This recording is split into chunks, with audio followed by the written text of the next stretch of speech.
Hello everybody, Chelsea Face here. I hope you're doing well today. It's a Sunday when I'm filming this. I'm not sure when I'll get it uploaded, but I had some time and I had just finished reading an entire series that is well beloved in the community. So I wanted to talk about it with you for a moment. If you hear any noise in the background, it's my husband. He's doing some dishes for me and my dog is running around. So a lot of stuff's happening.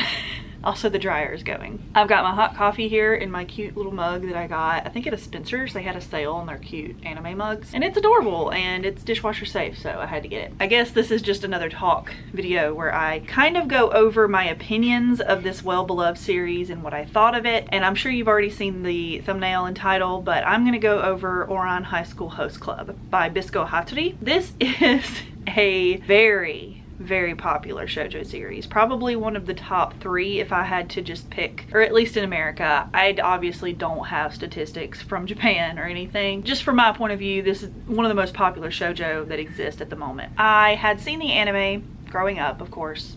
I think I was in high school when I first saw it. I knew there had to be more to it, and that was before I really dove into manga. I think I got into reading manga when I turned like 16 or something. It was sometime in high school, but it was after I had already seen a few anime. I did not know this one had a manga, and one day a cousin of mine told me, she said, "Have you read the manga? It goes after the anime. You've got to read it." And so from then on, I was on the search for it, but I could never find it. And then finally I saw the box set for a good price very recently, and I did like a payment plan, and it was like 20 bucks. So every month I just paid 20 bucks until it was paid off. It was super quick, super easy. I recommend it if you're someone who wants to buy a box set but you just feel bad or guilty for doing like $100 or $200 all at once. So it was good for me. It might not be good for everyone. Just be careful on how many payment plans you do, because that can get dangerous. I am not a financial guru. Do not listen to my finance advice. With all that being said, I finally picked it up, and I had originally read 1 through 6 from my library just to make sure I was interested enough to actually continue reading it. And so I was, and so I bought the box set and started at 7. You know, the art got better. As far as the artwork goes, I think that the improvement was very impressive from the first volume to the last.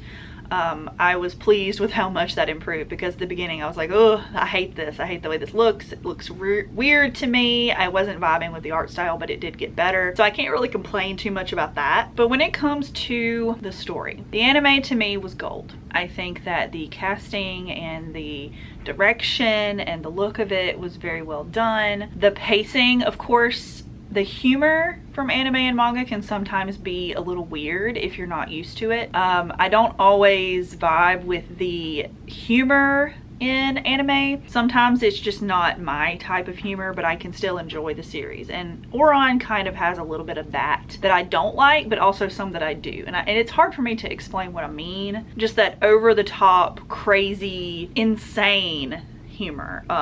Think like when Tamaki just goes insane during his little crazy bouts, like that kind of makes me roll my eyes a little bit. And there's a lot of it in this series because he's one of the main characters. The sense of humor after the anime ends wasn't really for me. I think the humor from the twins was more my style, because they brought a little more nuance and sarcasm, and they seemed to care about people while also being funny. Also, Kyoya was really funny to me. He had moments where he would say things or do things in a way, and I was like, that's pretty funny actually. And I feel like he was underappreciated as a comedic character through the series, in my opinion. I actually liked Haruhi less from reading the manga. A lot of this is very controversial, so you're just gonna have to either watch the video with an open mind or click off the video, because I might be giving a hot take here, but I just wanted to talk about it because I don't see people really not talking well about the series, and I went into it with expectations that weren't necessarily met. Now, granted, it wasn't bad. I don't hate the series. I didn't come away with like a super negative opinion of it, but I definitely had my expectations tempered down what I had expected from it. I think Haruhi was a very bland character after the first like 12 volumes. I think she had finished her growth as a character. While I can see the written growth in the manga, if that makes sense to what I'm trying to say, I didn't feel that it actually applied itself, if that makes sense. Like, say on paper, oh, she grew this much, she did this, and she learned that about herself, but I didn't see it in practice. So at the end she did, spoiler, go to college and move to this other country and do these things. I didn't feel like she really changed at all. Like, her appearance changed and who she was supposedly changed, but I didn't feel anything. She was very bland. I feel like the anime did a much better job of making her feel like a real person than the manga did. I felt very uninspired reading her as a character, and maybe that's just about me. Maybe that's because I didn't identify enough with this character, just didn't vibe with her. And I know a lot of people do. So this isn't any kind of attack on someone who loves her or that is their like kinship, like they legitimately feel like this character is an expression of themselves. That's great. I'm happy for you. Didn't work for me. Didn't work for me at all. I just grew to kind of be annoyed with how she was reacting to people around her and the people who cared about her the most. My boy Hikaru got crap into the deal. Like, he deserved so much better. And yes, he's my favorite character other than Kyoya. Him and Kyoya are pretty close, but Hikaru is just a little higher. I just felt they did him dirty. I felt so bad for the guy. Like, not that I expected her to fall for him, but the chemistry felt more realistic between him and her. Even from the anime days, when I had only seen the anime, I took that as, wow, this could go this direction, and I really like that. I think that this feels more fluid and more natural to me than Haruhi and Tamaki. Like, that doesn't feel like the natural flow of the series. And I have heard rumors, and I don't know if this is true, that the creator Bisco Hattori had planned for Haruhi to be with Mori. I don't know what they were originally planning, but I don't like the choice that they went with. Like, this otome game was run by someone who I don't necessarily agree with, if that makes sense. A lot of the characters supposedly loved Haruhi that I didn't believe. I feel like Hikaru was the real choice that should have been made, that felt more natural, that had some more chemistry going on there. He truly seemed to care about Haruhi, made decisions that would benefit her and not just himself, like very unselfish love decisions. And I didn't feel like Tamaki made those decisions. He was just like a heartthrob or something. Not to me personally, but I guess to her.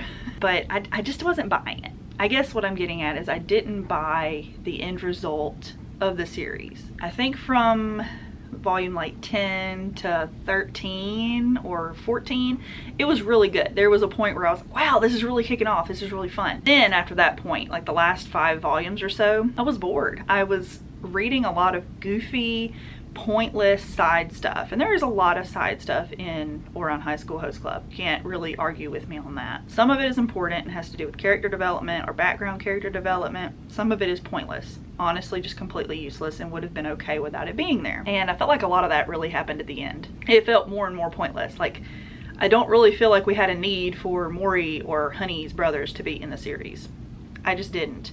That whole kidnapping thing, while I thought that was going to lead to something very interesting, it ended up fizzling out and being nothing. Absolutely wasn't important at all. Didn't lead to any cool conclusions or conspiracies like I thought it would. It was so close to telling us the reason for that, and then it just dropped it because I was invested in that whole story. Nothing happened. Absolutely pointless. Tamaki being mad at his father because of the decisions he made. Absolutely ridiculous. Like, there is no way, how matter good of a character or how wholesome or kind or perfect you are, ain't no way someone would have acted like that. And I tried really hard to separate from my personal beliefs to see this character and their growth and how they would view this, but it still just didn't make sense to me.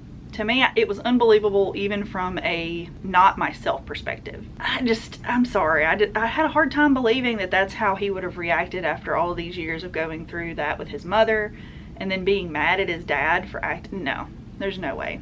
I can't buy it, I guess. Overall, I liked the series. I guess what I'm trying to say is a couple of things. One, don't always listen to the hype.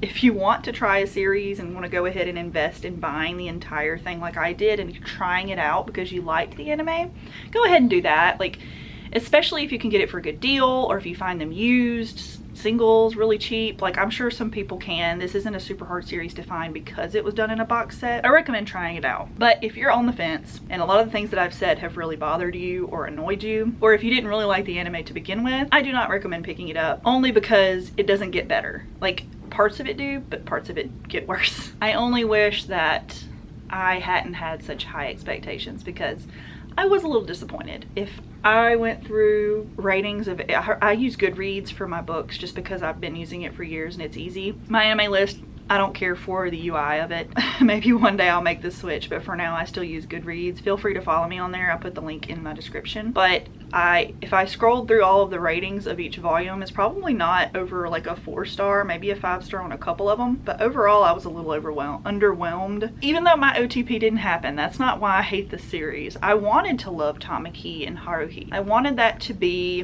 which that was spoiled for me a long time ago, but I wanted to feel that shoujo passion between the two characters. Even with how Haruhi's personality is totally different from that kind of character, I understood that was the point that Bisco Hatsuri was going for. I still didn't buy it. It felt like putting the two wrong sides of a magnet together and just pushing them together as hard as you can and forcing them to stick before letting go. It didn't feel right to me, and I guess I just can't accept the fact that I'm supposed to feel a certain way of these characters when it didn't feel right. So anyway, the ending was mid, honestly, for lack of a better word, but I was not very impressed, and I am glad that I own it.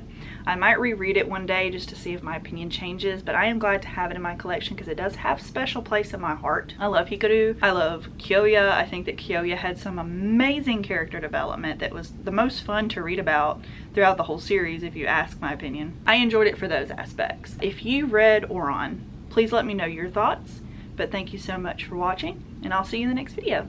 Bye guys!